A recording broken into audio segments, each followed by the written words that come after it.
आरोपांवर बोलताना फडणवीसांनी देखील राहुल गांधींसह विरोधकांवर निशाणा साधलाय।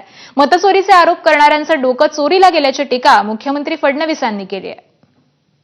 अभूतपूर्व असं यश मिळालं, तुम्ही या यशाने आनंदी आहात।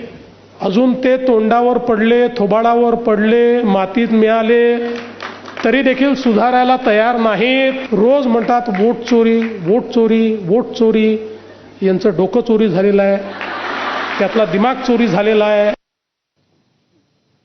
तर राज ठाकरेंच्या वक्तव्याचं खासदार राऊतांनी देखील समर्थन केलंय। राज ठाकरेंनी याआधी हा सवाल उपस्थित केलाय। नरेंद्र मोदी हे मतचोरी करूनच सत्तेत आले असा आरोप खासदार राऊतांनी केलाय।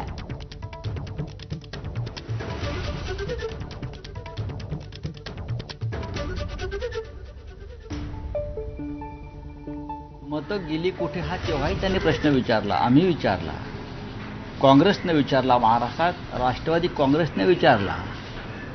इतकंच काय, संविधानाचे निर्माते डॉक्टर बाबासाहेब आंबेडकर त्यांचे नातू ॲडव्होकेट प्रकाश आंबेडकर यांनी सुद्धा हा प्रश्न विचारला, ते कोर्टात गेले। जेव्हा एखाद्या राज्यातले सर्व पक्ष एकत्र येऊन हा प्रश्न विचारतात तेव्हा त्या प्रश्नाचं गांभीर्य समजून घेतलं पाहिजे।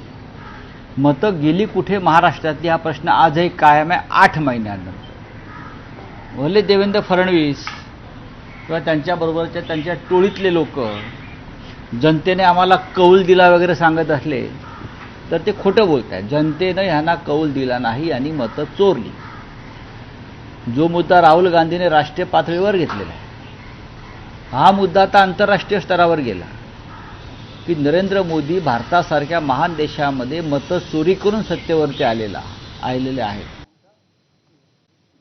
पुढची बातमी पाहूयात।